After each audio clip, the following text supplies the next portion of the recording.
Integration of Cannabis into Mainstream Society. How It Could Be by allepinkandgreen.com.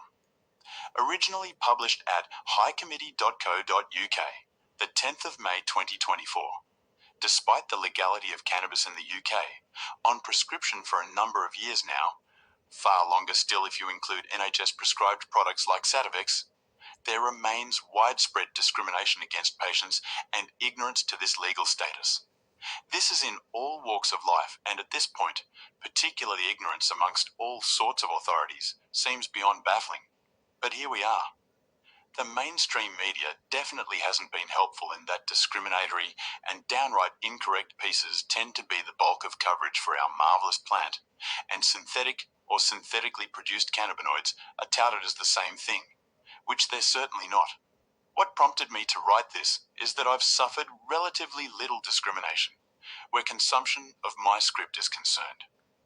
I've had loads as a wheelchair user, but that's a separate campaign.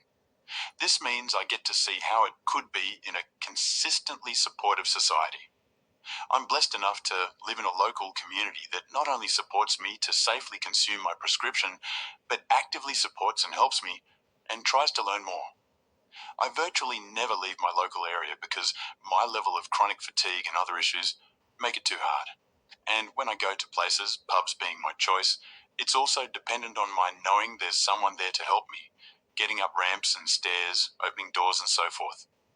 I've lived in this area for decades, so one such place, I was known pre-illness and they've made plenty of effort to ensure I can still go, despite it being physically inaccessible.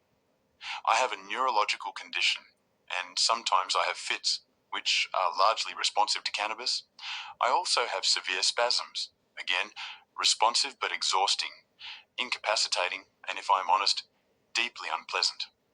The last time I went out, a particularly bad day in that sense, I couldn't lift or hold a drink until I'd medicated at one point. This extreme is relevant for a couple of reasons. The first is that it's partly the invisible illness factor, I think.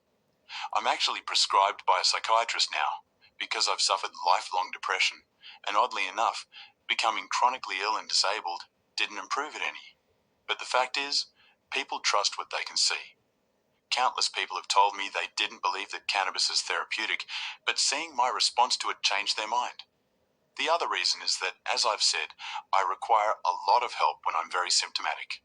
Staff members at the two places I usually go don't just help me in, but they will load my vaporizer, which I try to remember to preload now, when I can't, and if necessary, hold it to my mouth when I can't.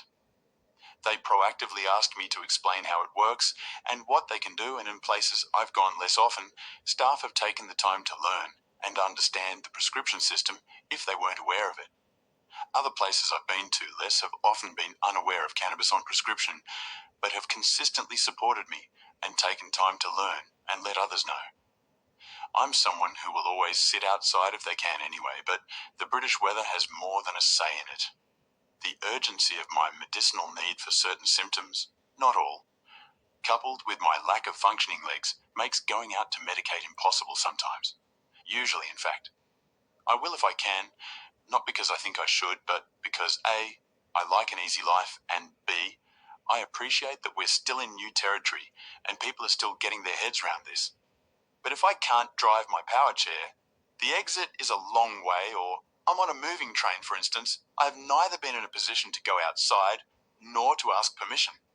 Fortunately, I've not had a problem thus far in these scenarios, though I'm sufficiently superstitious that I probably shouldn't have said that.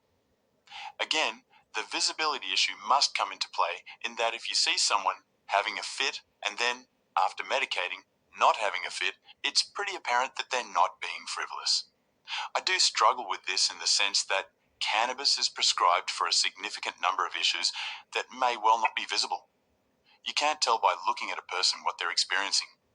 Their view of what's urgent and whether their medication should be consumed indoors or out is ultimately up to them. I've seen a lot of judgment of this ilk, why didn't you wait, etc. But as the saying goes, you do you and I'll do me. It's not my right to tell other people how to conduct themselves.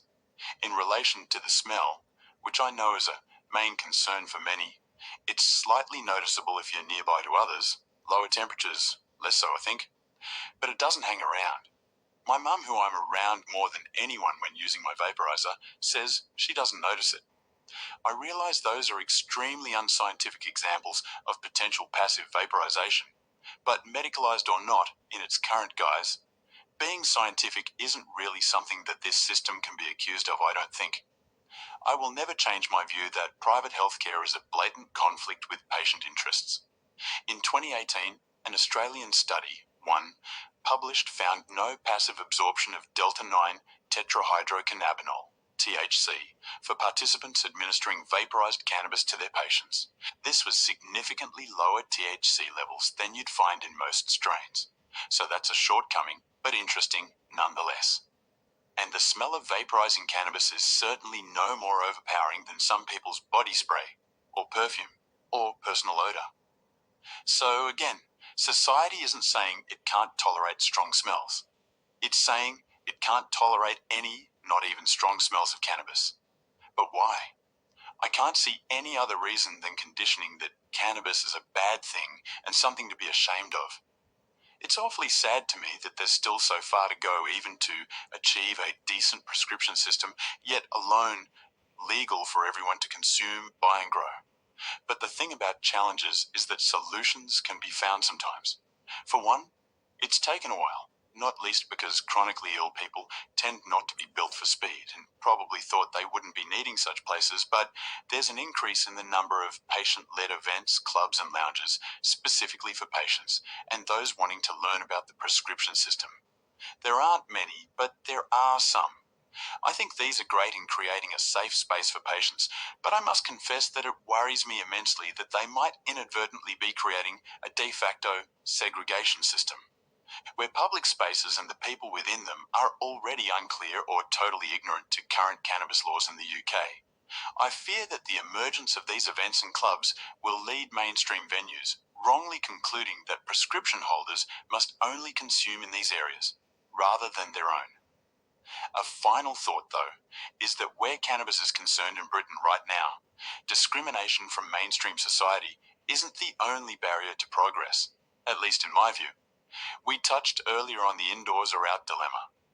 For two more examples, there's the medicinal, prescribed consumer who thinks that those without an identified medical need should not have access. Of course, it's as valid an opinion as any, but I personally would argue that just because you haven't identified a need doesn't mean there isn't one.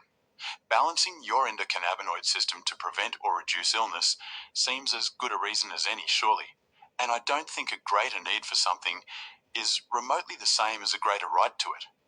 I think it's indulging the rhetoric that it's something that's widely abused, part of the rhetoric that contributed to it being illegal on all levels for so long. There's also the grower or illicit market consumer who is more likely to view not just the prescription system with disdain, but view those of us who arguably collude with it by going legal as sellouts. This is one my own conscience struggles with because I can see their point. The legacy market has much to commend it, including quality, though granted not consistent, that the prescription system doesn't. And if people didn't sign up for prescriptions, the private prescription system would of course have gone bust. But what would that have achieved, really? I've outlined some of the advantages the prescription system conversely holds over legacy, and I for one am not selfless enough to overlook them, nor would it be cost effective for me to, no small consideration. And in the absence of the prescription system, messed up as it is, we'd have a lot of people who are not treating symptoms that are now. Not everyone started from the legacy market, and some would never have learned about it without the prescription system. There's so much to do, but I do think we need to realise that more of us are on the same side than we think, and that maybe we need to work on getting to understand one another's perspectives better and identify that common ground. If, like me, you hold a legal prescription, just remember, you have the campaigners who grew and bought illegally to thank. You wouldn't have it without them. It's extraordinary how divorced from the rest of the world we seem to be in terms of accepting and acknowledging research, as well as the moral drive behind prohibition and the mistruths woven into it. Germany recently took action, even for so-called recreational users too, and even in America, cannabis is being rescheduled, 3, to reflect its medicinal contribution, after Joe Biden already publicly acknowledged the racist origins to Prohibition's introduction for. It's clearly a very effective divisive tool, even amongst cannabis consumers themselves, but really, where does that get us? It's so wrong that sick people and the parents of sick children are forced to use their precious energy fighting for something that should be theirs. But whoever said life was fair? References are available on alepinkandgreen.com, and audio is brought to you by ElevenReader from original content produced by Ali. Thanks for listening.